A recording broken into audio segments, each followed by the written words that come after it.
Hi, I'm Roy Furr, and for today's Video Friday issue of Breakthrough Marketing Secrets, I want to talk about reinventing your business. And I want to tell you, don't be afraid to reinvent your business. So on Wednesday night, the night before Valentine's Day, I was at my son's. He's taking like a ninja class where they're learning tumbling and parkour and all this fun stuff.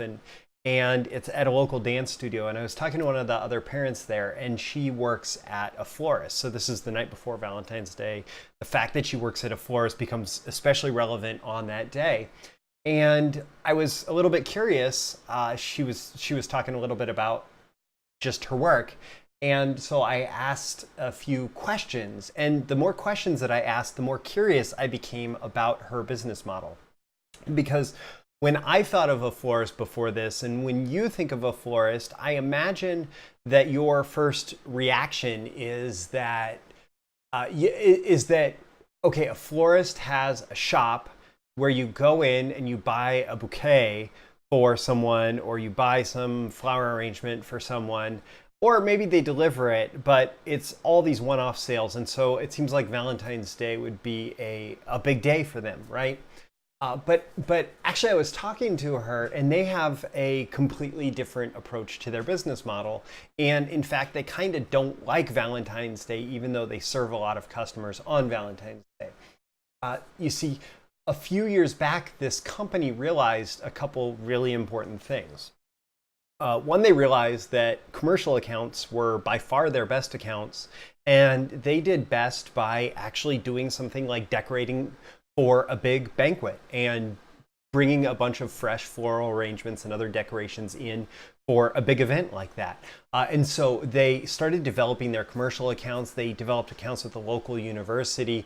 They do floral and other decorating for these big events, primarily for corporate clients. So they took a business that you probably assume is a business to consumer business, and they flipped it and turned it into a business to business with a lot more high-end order sizes, a lot bigger orders, and fewer of them, fewer clients that they have to deal with. And they do a lot of other business-to-business type deals, such as deliveries from one of their clients to one of their clients' clients, that sort of thing.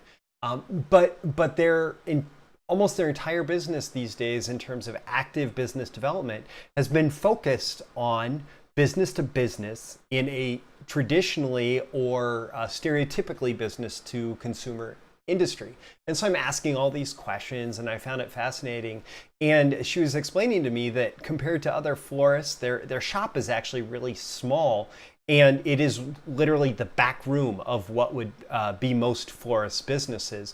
They used to have a big front retail showroom, but they actually closed that down because it didn't make any money. And she was saying that they don't like Valentine's Day because they have to hire extra staff, extra designers, extra delivery people, extra all of these people, and it actually makes Valentine's Day pretty much a break even for them. So even though they might get a few clients through those Valentine's Day orders that they fulfill, they actually figured out that that Valentine's Day is something that they do because, okay, maybe it's an obligation. You're a florist, you deliver on Valentine's Day. It wouldn't surprise me if 1 year in the future they decide, oh, we're not doing Valentine's Day. We will continue to do all of this other stuff.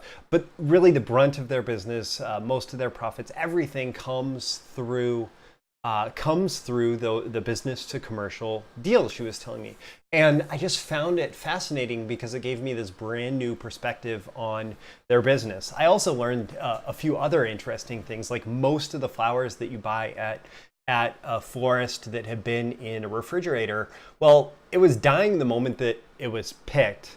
And what they do is they make it continue to look good while it's in the refrigerator, but really only roses do really well in the refrigerator. And all the other flowers, when you pull them out of refrigeration, they actually wilt faster. And so they made a dedication in their business to turn everything over even quicker. So you're getting your flowers that you're getting from them, you're actually getting within about 48 hours or less of it being delivered to their shop, because they don't use refrigeration to keep the flowers looking good. They actually deliver them to you when they are still the freshest.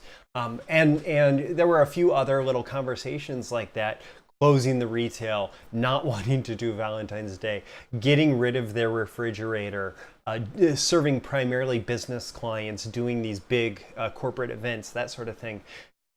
That just completely woke me up to the possibility of reinventing business. And I find it really interesting because today, so many business models are saturated from the typical perspective. And I was actually talking to somebody who I consider to be one of the world's smartest, most innovative marketing gurus, even though I don't like that word. I was talking to him earlier this week. I'm not going to disclose. This is a little bit of inside information, so I'm not going to share his name.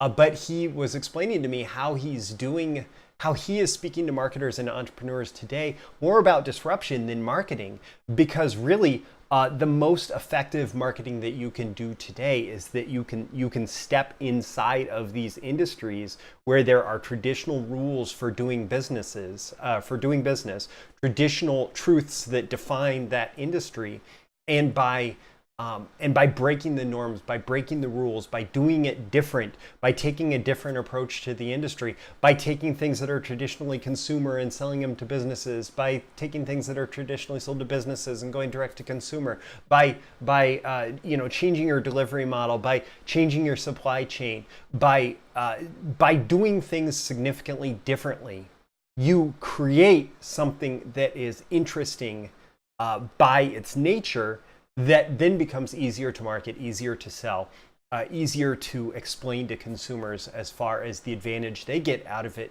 by being in your specific target market.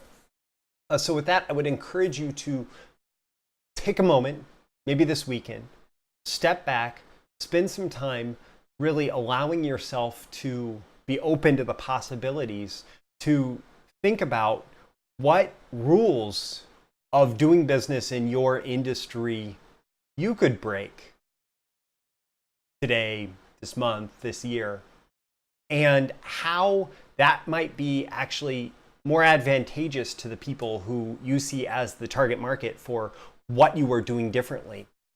And think about how you can reorganize your business in such a way to, at the very least, test these things and perhaps roll them out on a much bigger scale, because that may be your next opportunity at a breakthrough. So with that, again, my name is Roy Furr. This is your Video Friday issue of Breakthrough Marketing Secrets. If you're not yet subscribed, of course, you can subscribe on YouTube, but you can also go to breakthroughmarketingsecrets.com.